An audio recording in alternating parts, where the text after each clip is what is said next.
them and everything like that. Then they go back home, take all the money with them. They don't pay taxes. What money my parents got, they had to pay taxes on it and everything else. And what little bit they did have left, I ain't done. Don't like I could see where it went at too far. Well, it's not just the Mexicans either, drivers. Like, look at all these towelheads that own these gas stations. They can run a gas station, not pay state or federal tax on it for 7 years. Then they sell it to their son, their brother, their cousin. They run it for 7 years and don't pay taxes on it and sell it off in 7 years. That's what I like about Donald Trump now. He said he gonna put an end to all of that, and I agree. But then too, it ain't nothing but a lie because there's like a lot of people call him out on his manufacturing companies. Everything he manufactures, he don't manufacture nothing here in the United States. So, like I said, two evils. I don't know which one is better, but we might be a little bit safer with Hillary Clinton. We'll be safer with it. That's why if the two of them had brains together, it'd be a hell of a president. But the two of them apart, either way, we're fucked. Yeah, I like a lot of things Donald Trump said, but like I said, if it were me, I would want to be just like those illegal immigrants. I would want, the best I could for my family.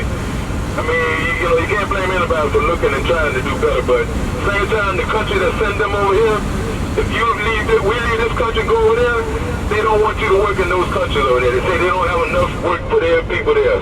I mean, so it should be the same way, vice versa.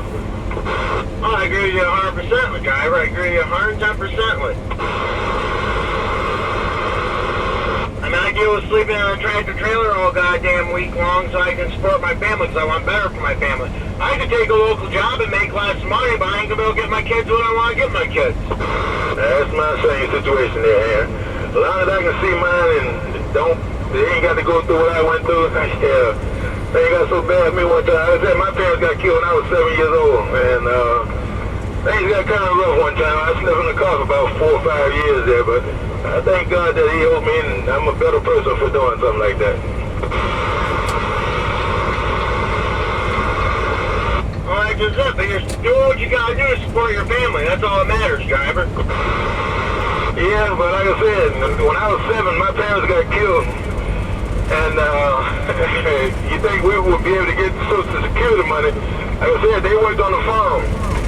And my mother and my father. And on the farm there, not only your parents worked, every kid that they had. And my mother had like 13 or 14 kids. All of us, I remember I was out there picking cotton and pulling the bag and shit. But when they got killed, we couldn't get no Social Security money. Yeah, we did get on welfare for a while. But, I mean, what else can you do? My sister was 19 years old. She had 3 kids of her own and then took on 3 more of her brothers. So, yeah, we got on welfare for a little while. But like I said, what else can you do? Well, that's just it. But you know what? Your family worked for a living. I have nothing against somebody getting assistance if they actually work for a living. But these motherfuckers that don't even try and get the system handed to them, it's bullshit.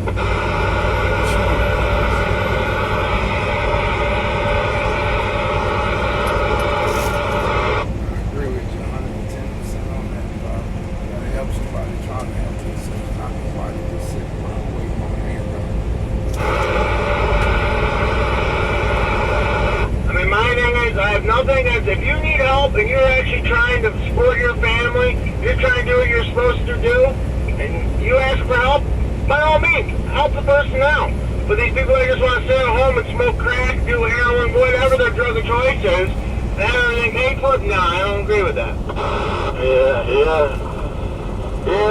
but like I said, sometimes, I look at some people, even in the building in New York there, I mean, like I said, some of the jobs there, if you get a job, I mean, if you sit down and look at some of the situations, you see, some of these people, if they take that job, paying like $7 or $8 an hour, like I said before, they end up going, getting kicked out of the apartment because they can't afford it.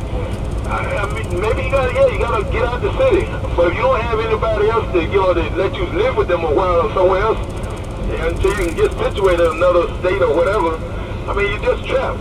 You're trapped in the system. I see a lot of people, and people tell you all the time that, they want to get out of the city, they want to get off of welfare, but they have a job, they take that job, they can't afford to pay no rent nowhere. They got to live where the state, the city allow them to live at, where they pay the rent for them. Because they can't get a job and pay it because the job won't pay the rent in New York.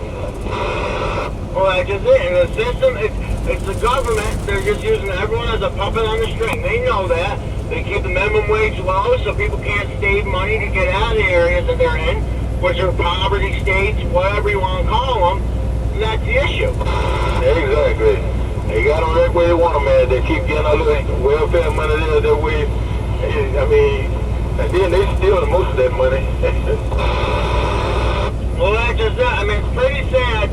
When my ex-wife and I were together and we had our kid, I was the only one working. We went and applied for food stamps. The lady told me I make $20 too much, but if I quit my job, they could help me pay my mortgage, they could get me a new car, everything else. I looked at the lady, I was like, so you're trying to tell me to quit working and just live out the system? Yeah, you'd be better off, she goes. I walked out of the room. That look like what they want. Everybody